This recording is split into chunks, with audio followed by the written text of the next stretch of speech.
Assalamualaikum warahmatullahi wabarakatuh. Selamat pagi, selamat siang, selamat malam. Dimanapun berada teman-teman mahasiswa pembelajar marketing. Hari ini kita akan kembali belajar bersama-sama di konsep marketing, terutama perilaku konsumen. Dan pada pertemuan-pertemuan sebelumnya kita udah bahas berbagai macam perilaku, kemudian faktor-faktor yang mempengaruhinya. Dan pada pertemuan yang sebelumnya, di pertemuan yang ke-11 tepatnya, kita sudah sampaikan tentang sisi lain dari perilaku konsumen. Kita udah bahas tentang konsumsi, kita udah bahas tentang konsumen itu sendiri apa, kita udah bahas tentang konsumerisme. Dan pada pertemuan yang ke-12 kali ini kita akan belajar bersama-sama tentang satu hal yang diharuskan bagi pemasar, satu hal yang diharuskan bagi perusahaan untuk bisa bertahan. Ya, mestinya bertahan atau bahkan nanti bisa meningkat atau bahkan bisa memenangkan satu persaingan di antara para kompetitor yang ada. Nah, pada pertemuan-pertemuan awal pun kita udah sampaikan kalau kita bicara tentang marketing itu kan kita bicara tentang perilaku, maka perilaku itu kan berubah-ubah. Berarti bagaimana nanti pemasar juga harus melakukan satu evaluasi terhadap strategi-strategi yang harus diterapkan terutama ketika mengantisipasi adanya perubahan-perubahan itu. Berarti strategi yang paling tepat dilakukan oleh para pemasar ya mestinya strategi yang adaptif. Strategi yang cepat menyesuaikan dengan perubahan-perubahan yang sekarang ada. Ketika perubahan cepat ya berarti perusahaan dituntut cepat melakukan adaptasi. Ya kan? Kalau perubahannya cepat, kita lambat atau apa ya istilahnya ya terlalu lama dalam melakukan penyesuaian ya kita akan ditinggalkan karena kompetitor kita bisa jadi akan lebih cepat melakukan adaptasi-adaptasi itu. Nah, untuk bisa beradaptasi dengan cepat, salah satunya kan kita harus mengedepankan tentang budaya yang harus diterapkan dalam satu korporasi itu sendiri. Nah, selain budaya, di awal juga sudah pernah kita sampaikan ketika kita bicara tentang marketing di awal-awal itu. Marketing ini kan sebagai sebuah aktivitas, sebagai sebuah proses di mana diawali dari satu hal yang namanya research and development. Dan nanti proses akhir dari marketing itu kan sama lagi. Diakhiri juga dengan research and development.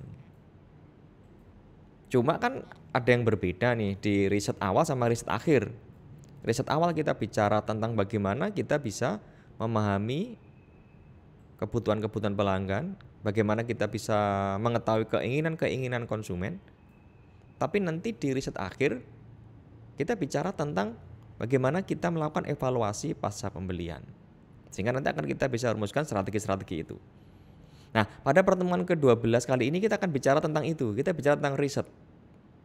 Ya, kita bicara tentang riset, kita bicara tentang penelitian. Tetapi penelitian-penelitian yang akan kita sampaikan di pertemuan kali ini, di pertemuan ke-12, bukan riset-riset, bukan penelitian-penelitian yang sifatnya general. Tapi kita akan bicara tentang penelitian-penelitian yang ada hubungannya dengan perilaku konsumen.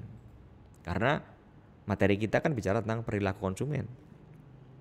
Meskipun secara garis besar sebetulnya sistem penelitian, kemudian sistematika penelitian, prosedur penelitian itu relatif hampir sama penelitian apapun kan. Nah, sekali lagi kita nanti akan fokusnya ke penelitian-penelitian tentang perilaku konsumen. Oke, sekarang kita bicara kenapa kita butuh riset, kenapa pemasar butuh riset, kenapa perusahaan butuh riset, kenapa butuh penelitian? Karena penelitian merupakan salah satu hal yang bisa dilakukan, ya kan? Untuk mempertahankan eksistensi perusahaan, minimal kan eksistensi, kalau bisa meningkat. Nah, bagaimana kita bisa bertahan dalam jangka waktu yang lama? Bagaimana kita bisa bertahan dalam jangka waktu yang panjang? Bagaimana kita bisa mempertahankan produk kita? Bagaimana kita bisa memperkuat brand equity? Bagaimana kita bisa memperkuat layanan kita dan macam-macam? Nah, itu kan butuh satu hal yang namanya riset. Nah, ketika kita bicara tentang penelitian-penelitian yang ada hubungannya dengan perilaku konsumen itu, ya kan? Kita akan melakukan apa? Kalau kita melakukan riset, kalau kita melakukan penelitian kan berarti kita melakukan satu kegiatan. Sudah ada di slide saya, penekanannya adalah yang saya kasih warna merah. Sebetulnya pengertian mendasar dari riset, sebetulnya pengertian mendasar dari penelitian itu kan kegiatan yang dilakukan secara ilmiah yang pertama. Penekanan yang pertama adalah secara ilmiah. Kemudian penekanan yang kedua adalah untuk mendapatkan data. Kemudian penekanan yang ketiga, merah yang ketiga itu adalah dengan tujuan-tujuan tertentu. Dan penekanan yang keempat dari sebuah kegiatan-kegiatan tentang riset, tentang penelitian adalah kegunaan.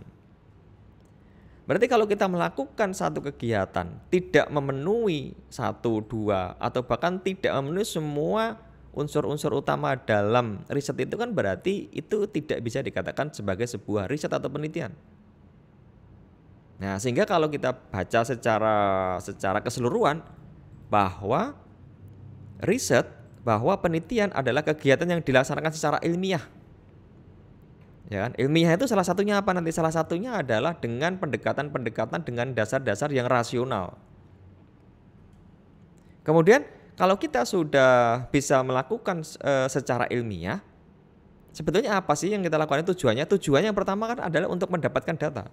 Karena riset itu kan nanti berbasis data. Kita mencari data, kita kolek data, setelah kita punya data itu kan baru kita proses. Inputnya data, nanti kita proses dengan menggunakan metodologi tertentu, kemudian kita bicara tentang output. Outputnya nanti kan adalah strategi.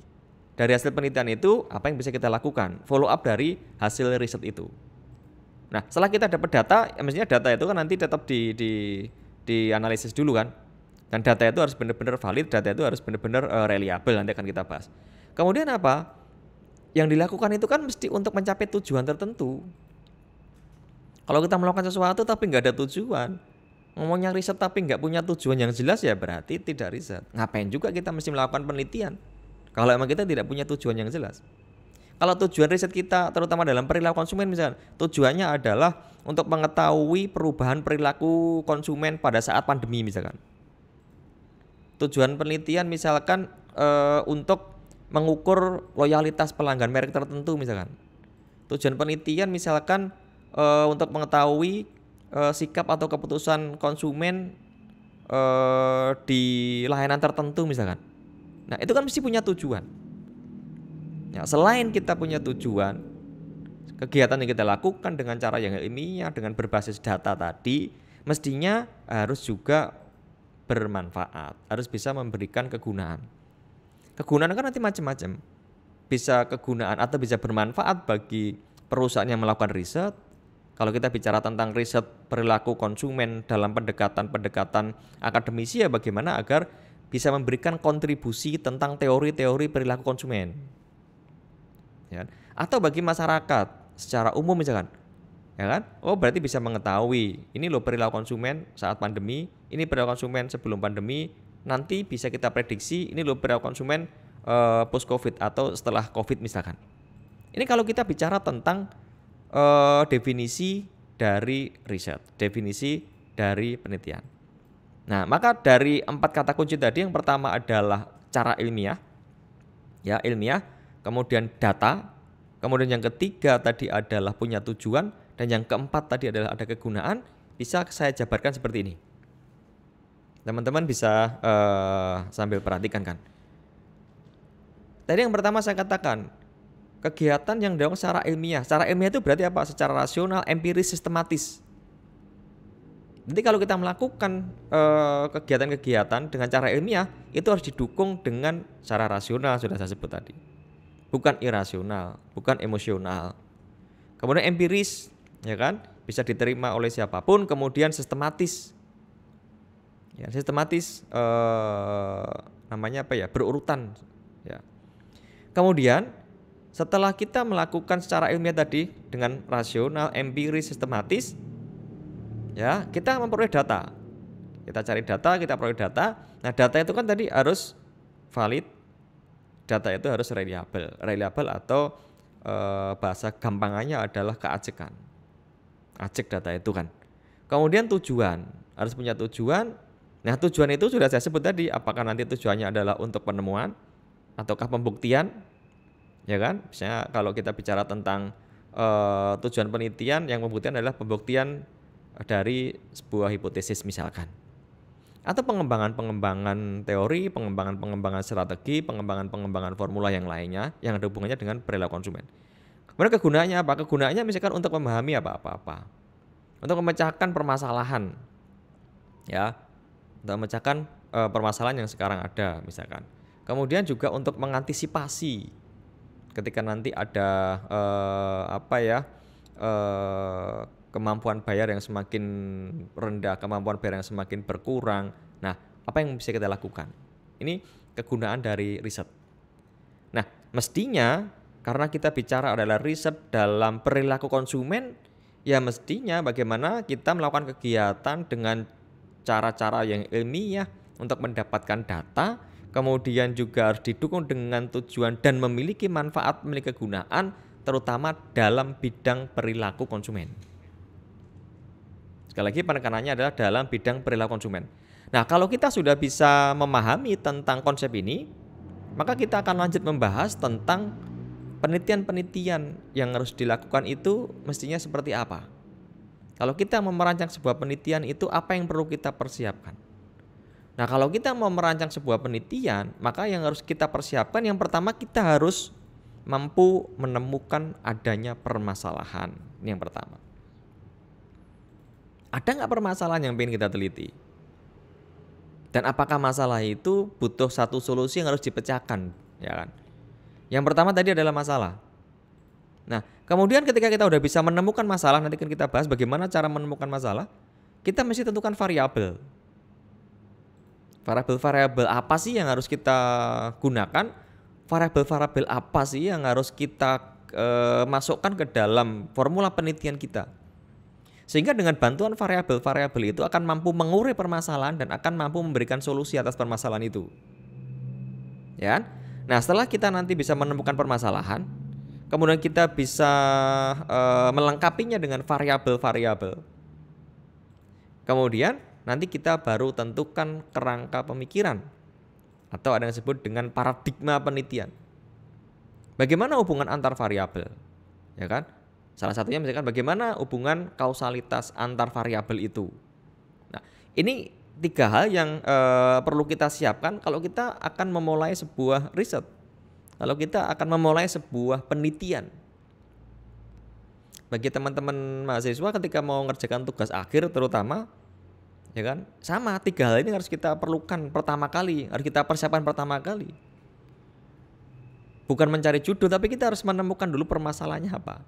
Satu masalah tadi, yang kedua adalah tentukan variabel, kemudian yang ketiga adalah bicara tentang paradigma penelitian, kita bicara tentang kerangka pemikiran. Karena dengan kerangka pemikiran kita akan mengetahui alurnya, dengan kerangka pemikiran kita akan bisa ngerti apakah nanti yang kita lakukan ini adalah sistematis atau tidak. Dasarnya dari kerangka pemikiran itu. Oke ya, jadi ada 3 masalah, variabel, paradigma penelitian. Sekarang kita mulai dari yang pertama, yaitu tentang masalah. Ini yang paling utama dalam sebuah riset karena masalah inilah yang akan kita urai, masalah inilah yang harus kita pecahkan. Kita akan memberikan jawaban atas permasalahan yang sekarang ada. Maka dalam riset biasanya dirumuskan dalam rumusan permasalahan. Rumusan masalahnya apa, kemudian nanti baru kita dukung dengan data-data, kemudian kita gunakan metodologi tertentu, sehingga nanti di akhirnya kita bisa menemukan solusi atas permasalahan itu.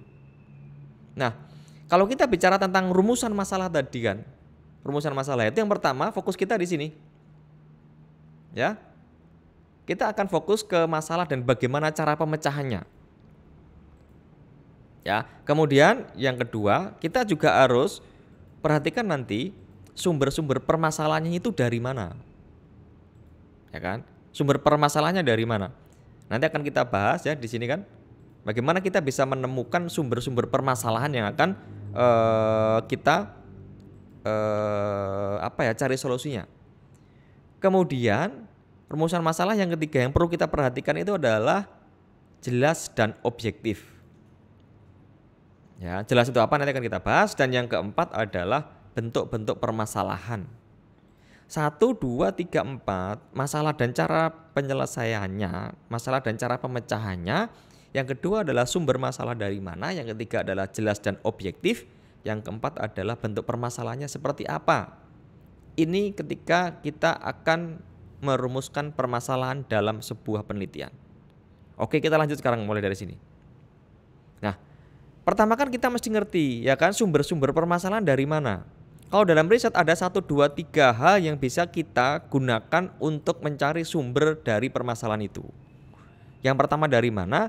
Apakah terjadi adanya penyimpangan atau tidak? Penyimpangan kalau dalam sebuah riset kan berarti disebut dengan gap atau nanti disebut dengan riset gap. Ya kan? Bisa juga yang kedua adalah dari pengaduan, yang ketiga sumber itu mungkin dari kompetisi. Nanti akan kita berikan ilustrasi tentang sumber permasalahan dari gap. Baik dari riset gap ataupun nanti dari fenomena gap yang sering dipakai dalam riset-riset tentang perilaku konsumen. Nah, kemudian tadi yang ketiga apa? Yang ketiga adalah jelas objektif. Jelas itu artinya apa? Layak. Permasalahan itu memang layak kita angkat, kemudian nanti akan bisa memberikan manfaat, kemudian juga adanya ketersediaan waktu yang cukup, kemudian juga adanya ketersediaan dana yang cukup dan lain sebagainya. Kemudian jelas, ya kan? Yang ketiga adalah berkontribusi. Artinya penelitian itu harus bisa memberikan kontribusi. Jangan sampai kita sudah susah payah, kita udah ngeluarin banyak uang, kita udah ngeluarin banyak waktu untuk melakukan riset, tapi di akhir risetnya itu tidak ada kontribusi untuk siapapun. Tidak berkontribusi untuk perusahaan, tidak berkontribusi untuk keilmuan yang bicara tentang perilaku konsumen atau teori tentang perilaku konsumen, dan tidak berkontribusi untuk masyarakat atau konsumen secara umum. Jadi sia-sia kan kita melakukan sebuah riset tadi. Nah, kemudian juga harus memperhatikan etis. Etis enggak itu kita teliti. Dan yang keempat bentuk permasalahan itu kan bisa deskriptif, kemudian bisa komparatif atau bisa asosiatif. Deskriptif biasanya kita hanya menjawab pertanyaan secara mandiri dari satu variabel misalkan. Kemudian komparatif dengan cara perbedaan-perbedaan atau cara membandingkan layanan yang dilakukan di cabang kota A dan layanan yang dilakukan di kota B misalkan, atau di toko A dan toko B, atau di merek A dan merek B misalkan. Nah, kemudian kalau kita bicara tentang bentuk permasalahan secara asosiatif, mungkin ya kita bisa dengan menggunakan tadi kausalitas, ya kan, hubungan sebab akibat. Itu yang pertama, ya. Tadi yang pertama adalah masalah. Dan yang kedua tadi kita akan bicarakan tentang variabel. Ya, satu masalah udah kita selesai, permasalahan sumbernya apa dan sebagainya. Terus kita tentukan variabel yang ingin kita gunakan dalam riset kita apa. Variabel yang harus kita gunakan dalam penelitian kita itu apa. Ada banyak variabel yang bisa kita pakai sebetulnya kan. Ya kan? Di antaranya ini ada 1, 2, 3, 4, dan 5 variabel. Mestinya nanti variabel apa menyesuaikan dengan permasalahan yang ada, memperhatikan kesesuaian waktu, kesesuaian ketersediaan anggaran dan kemampuan periset itu sendiri. Ya kan? Yang pertama kita mesti kenal dengan variabel independen. Variabel independen ini kan sebenarnya variabel yang variabel bebas ya, variabel yang mempengaruhi. Misalkan, kalau kita bicara di variabel dependennya sekarang kan, dependennya ini bicara tentang variabel yang dipengaruhi. Kalau kita bicara tentang keputusan pembelian, kalau kita bicara tentang minat beli, kalau kita bicara tentang kepuasan konsumen, kalau kita bicara tentang loyalitas pelanggan di sini, berarti kita juga harus mempersiapkan variabel independennya. Variabel-variabel apa yang mempengaruhi, variabel-variabel bebas apa yang mempengaruhi terhadap variabel-variabel terikat, variabel dependen. Kalau tadi saya kasih contoh tentang minat beli, berarti variabel apa yang mempengaruhi minat beli? Bisa harga, bisa saluran distribusi, bisa servis, atau mungkin bisa yang lainnya. Ya kan? Kalau kita bicara dependennya sini adalah kepuasan, variabel apa sih yang mempengaruhi konsumen itu puas. Kalau kita bicara tentang loyalitas, variabel-variabel apa sih yang mempengaruhi sehingga pelanggan itu loyal dan seterusnya. Ada juga namanya variabel moderating atau variabel moderator. Ada juga namanya variabel intervening, variabel yang mengintervensi antar variabel itu. Ada juga variabel kontrol. Ini adalah variabel-variabel yang mungkin bisa kita pakai, bisa kita gunakan dalam riset kita. Nah, tadi yang pertama sudah masalah, yang kedua adalah bicara tentang variabel. Nanti akan saya kasih contoh juga bagaimana variabel moderating, bagaimana variabel intervening ya. Sekarang yang ketiga dulu, ketika kita bicara tentang paradigma penelitian. Paradigma itu kan tadi saya sebut dengan kayak kerangka berpikir kita itu seperti apa. Di situ kita juga bisa jelaskan tentang hubungan antar variabel. Paradigma penelitian adalah pola pikir yang menunjukkan hubungan antar variabel yang diteliti. Antar variabel bisa antara variabel independen dengan dependen, bisa antara variabel independen dengan variabel yang lainnya, bisa hubungan antara variabel independen dengan variabel moderating, dengan variabel intervening atau yang lainnya. Nah, ini paradigma penelitian. Jadi pola pikir yang menunjukkan hubungan antar variabel yang ingin kita teliti. Nah, lazimnya kalau kita menentukan paradigma penelitian, lazimnya kalau kita mau tentukan tentang kerangka berpikir kita itu kan kita mesti persiapan tentang rumusan masalah kita itu seperti apa. Ya kan, rumusan masalah sudah sempat kita bahas tadi di depan kan. Nah, rumusan masalah seperti apa, jumlah rumusan masalah seperti apa. Kemudian kita mesti dukung dengan teori-teori yang ada. Kita mesti dukung dengan teori-teori yang memang relevan untuk menentukan paradigma penelitian. Teori-teori yang akan kita gunakan untuk menentukan hubungan antar variabel itu. Apakah nanti grand teori atau teori-teori turunan yang lainnya. Maka kita mesti juga kuasai tentang teori-teori itu. Karena salah satu manfaat dari teori juga kan nanti akan nyambung ke yang ketiga. Jenis dan jumlah hipotesis. Kalau emang tadi penelitian kita itu adalah akan menguji hipotesis. Kalau penelitian kita itu akan menguji fenomena misalkan. Nah kan, kita ngerti teorinya apa, kita bisa menentukan tadi jenis dan jumlah hipotesis. Karena hipotesis bisa kita rumuskan dengan dua dasar kan. Yang pertama adalah dengan teori-teori yang ada, dan yang kedua adalah dengan penelitian-penelitian terdahulu yang relevan. Dari situ kita akan bisa merumuskan hipotesisnya itu apa. Atau ada yang sebut hipotesis adalah dugaan sementara. Sebelum kita melakukan satu penelitian secara lebih mendalam.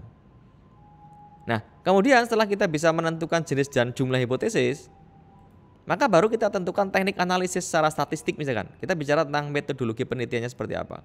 Kita akan gunakan uji apa dalam penelitian kita itu. Ya kan? Nah, nanti akan teman-teman bahas lebih mendalam, lebih detail di mata kuliah yang lain. Salah satunya adalah di mata kuliah metodologi penelitian kalau nanti bicara tentang teknik atau metodologi penelitian dan lain-lain. Nah, tadi saya sempat sampaikan kepada teman-teman pembelajar bahwa saya akan kasih ilustrasi tentang konsep variabel intervening dan konsep variabel moderating ini. Sini kan, ini adalah intervening variabel Z ini kan. Kemudian kalau ini adalah moderating variabel. Moderating variabel. Ini adalah variabel-variabel independen. Saya sebut X1, X2 independen.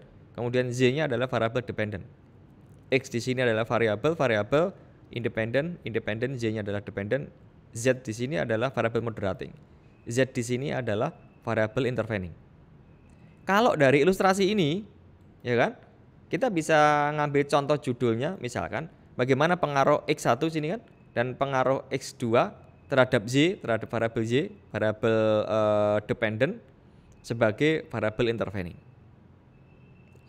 Bagaimana pengaruh variabel X1 kemudian X2 terhadap Z dengan variabel Z ini sebagai variabel intervening.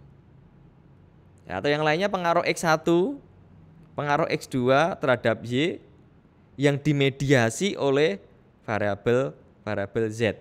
ya, yang dimediasi oleh variabel Z. Contoh yang ketiga misalkan bagaimana pengaruh X1, bagaimana pengaruh X2 ya kan terhadap Z, ini terhadap Z variabel interveningnya serta dampaknya terhadap Y. Ya, jadi yang pertama X1, X2 ya kan terhadap Y dan Z-nya sebagai variabel intervening. Yang kedua, bagaimana pengaruh X1, pengaruh X2 terhadap Y yang dimediasi oleh Z. Dan contoh yang ketiga, bagaimana pengaruh variabel X1, variabel X2 terhadap Z dan dampaknya terhadap variabel Y dan dampaknya terhadap Y. Ini kalau kita bicara konsep intervening variabel. Kalau kita bicara tentang moderating variabel kayak gini contohnya. Ya kan? Dari ilustrasi ini, dari kerangka ini, dari paradigma ini kita bisa kasih beberapa contoh judul. Misalkan bagaimana pengaruh X1, bagaimana pengaruh X2 terhadap Z, ya kan? Terhadap Z dan Z sebagai variabel moderating. Z sebagai variabel moderating. Atau contoh yang kedua, bagaimana pengaruh X1, bagaimana pengaruh X2 terhadap Z yang dimoderasi oleh variabel Z. Yang dimoderasi oleh variabel Z. Dan contoh yang ketiga, moderasi Z atas pengaruh X1 dan X2 terhadap Z. Ini gambaran atau ilustrasi kalau kita menggunakan variabel-variabel intervening, kalau kita gunakan variabel-variabel moderating dalam paradigma penelitian kita. Tapi kalau tidak menggunakan variabel-variabel intervening, tidak menggunakan variabel moderating, langsung berarti bagaimana pengaruh antara X1, pengaruh X2 terhadap Y, ya kan? Atau bagaimana pengaruh X1, X2, X3 terhadap Y secara langsung. Baik secara parsial atau secara simultan nanti bisa diuji misalkan. Nah, kita lanjutkan teman-teman pembelajar ya kan. Tadi bicara variabel sudah, bicara tentang masalah juga sudah kan, bicara paradigma sudah. Sekarang kita bicara tentang macam penelitian perilaku konsumen. Ya kan? Ada namanya penelitian eksplorasi. Penelitian eksplorasi ini salah satu contohnya adalah bagaimana kita akan meneliti tentang faktor-faktor yang mempengaruhi konsumen. Ya kan? Atau kita memfokuskan kelompok-kelompok tertentu, kelompok konsumen tertentu dan bagaimana pengaruhnya terhadap keputusan pembelian. Atau yang kedua, macam penelitian perilaku konsumen adalah dengan membuat kesimpulan-kesimpulan konsumen. Ini kalau kita bicara tentang macam-macam penelitian perilaku konsumen. Pendekatan yang bisa digunakan, yang pertama bisa dengan menggunakan pendekatan penelitian lintas bagian. Kalau kita gunakan penelitian lintas bagian ini, penjelasan saya kan, ini perilaku konsumen pada waktu tertentu, artinya ini akan kita lakukan pada kurun waktu tertentu, artinya tidak bisa digunakan dalam waktu yang panjang, Ya, misalkan pada musim tertentu, kemudian misalkan perilaku konsumen saat pandemi ini kan mungkin tidak bisa selamanya strateginya, karena saya yakin pandemi suatu saat akan berakhir. Atau yang kedua tadi ada pendekatan longitudinal, kalau ini kan jangkanya panjang. Ya, kalau yang pertama tadi lintas bagian mungkin hanya dalam waktu tertentu, ya kan, hanya di tahun tertentu misalkan, atau di musim tertentu misalkan, atau di saat-saat seperti sekarang misalkan. Nah, tapi kalau penelitian longitudinal jangkanya panjang. Ini pendekatan penelitian tentang konsumen. Nah, sekarang kita bicara tentang prosedur ya, kita bicara tentang prosedur penelitian. Prosedur penelitian konsumen memang relatif sama dengan prosedur penelitian yang lainnya sih. Yang pertama kan tadi sudah kita sebut-sebut, mesti harus menentukan tentang masalahnya apa. Kita mesti mendefinisikan permasalahannya itu apa, permasalahan yang pengen kita teliti apa. Kemudian setelah itu kita melakukan studi tentang kepustakaan, kita bicara teori itu udah kita bahas. Penelitian harus didukung, harus disupport dengan teori-teori yang relevan. Karena tadi teori merupakan salah satu dasar untuk bisa merumuskan hipotesis selain penelitian-penelitian terdahulu yang relevan. Kemudian yang ketiga adalah memformulasikan hipotesis tadi, setelah ada teori baru merumuskan hipotesis, kemudian baru menentukan model atau disebut dengan apa tadi? Paradigma, atau disebut dengan apa tadi? Kerangka penelitian. Kemudian baru mengumpulkan data tadi, Penekanannya di data, mengumpulkan data, mengumpulkan informasi-informasi yang relevan. Kemudian yang berikutnya adalah mengolah data, kemudian sampai menganalisis dan melakukan interpretasi, dan yang terakhir prosedurnya itu adalah membuat laporan. Tapi jangan lupa tadi di dalam prosedur penelitian itu tadi harus nanti ada tujuannya dan juga harus memberikan kontribusi atau bermanfaat. Nah teman-teman, sekarang coba kita kasih ilustrasi tentang riset gap, karena ini satu hal yang sangat penting untuk bisa menentukan permasalahannya. Tadi di awal sudah kita sebutkan, salah satu sumber permasalahan itu kan ketika ada kesenjangan. Berarti memang kita harus bisa menemukan riset gapnya di situ. Selain riset gap tadi disebut juga dengan fenomena gap, ya kan? Nah, penelitian yang baik itu kan selain ada riset gap juga ada novelty-nya. Novelty kan kebaruan. Artinya memang apa yang kita teliti ini jarang atau bahkan belum pernah diteliti oleh orang lain kan. Tapi kita akan fokusnya ke riset gap ya. Bagaimana kita bisa merumuskan riset gap? Bagaimana kita bisa merumuskan alasan mengapa sih kita meneliti tentang perilaku konsumen? Mengapa kita tertarik meneliti tentang electronic word of mouth dan dampaknya terhadap keputusan pembelian? Mengapa kita teliti tentang kualitas layanan terhadap kepuasan misalkan? Kita mesti kasih alasan ya, alasan yang memang secara rasional. Salah satunya adalah kita bisa menemukan dari riset gap-nya apa. Ya kan? Ini contohnya kan misalkan kita mau meneliti kualitas produk, harga dan promosi terhadap minat beli. Kita mesti tentukan dulu di permasalahan dengan cara menentukan riset gap-nya apa. Riset gap atau disebut dengan celah. Bagaimana kita bisa mengenali celah penelitian ya kan dalam riset gap itu. Ya, berarti kita harus mencari di mana ada celah-celah yang kosong, ya kan? Ada ruang yang harus kita teliti. Nah, kita bisa menemukan riset gap-nya itu dengan berbagai macam cara. Kita bisa menemukan celah itu dengan berbagai macam jalan. Yang pertama, tiadanya teori atau penjelasan konseptual bagi praktek manajemen yang berjalan. Ini agak susah. Kemudian adanya konsep yang tidak dibidik oleh periset yang terdahulu. Yang ketiga adalah inkonsistensi hasil penelitian. Yang sering dipakai yang ketiga ini kan, inkonsistensi hasil penelitian. Maksud dari inkonsistensi hasil penelitian itu ketika orang lain melakukan penelitian dari variabel EWOM terhadap minat beli hasilnya berpengaruh positif signifikan. Kemudian ada orang lain neliti sama tentang EWOM terhadap minat beli hasilnya tidak berpengaruh signifikan. Nah, berarti kan ada inkonsistensi hasil penelitian. Ketika terdapat inkonsistensi kan berarti menarik untuk diteliti ulang. Meneliti untuk dilakukan penelitian-penelitian lebih lanjut. Sehingga akan mampu berkontribusi, sehingga akan mampu menjawab permasalahan-permasalahan yang sekarang itu ada. Jadi kan yang sering dilakukan ketika menentukan riset gap-nya adalah dari inkonsistensi hasil penelitian. Atau yang keempat dengan menggunakan diferensiasi hasil-hasil penelitian. Ya kan? Baik yang kurang mampu menjelaskan atau mungkin yang lainnya. Atau kita juga bisa tentukan dari tingkat R-square-nya yang sangat rendah. R-square itu apa? Nanti teman-teman akan kaji secara mendalam di mata kuliah yang lainnya. Kemudian kita juga bisa menemukan riset gap dari penelitian kita itu dari membaca, dari memahami kelemahan dan peluang penelitian yang disajikan dari penelitian-penelitian yang terdahulu. Tapi ingat ya, kita bicaranya dalam konteks perilaku konsumen, bukan penelitian-penelitian yang secara umum. Ini saya kasih contoh, ini saya kasih ilustrasikan. Bagaimana kita bisa menentukan sumber permasalahan dengan menggunakan riset gap itu. Ya, ini misalkan dengan adanya hasil perbedaan penelitian, maka ini dari beberapa hasil penelitian saya kerucutkan, yang saya kasih merah-merah aja fokusnya, ya kan?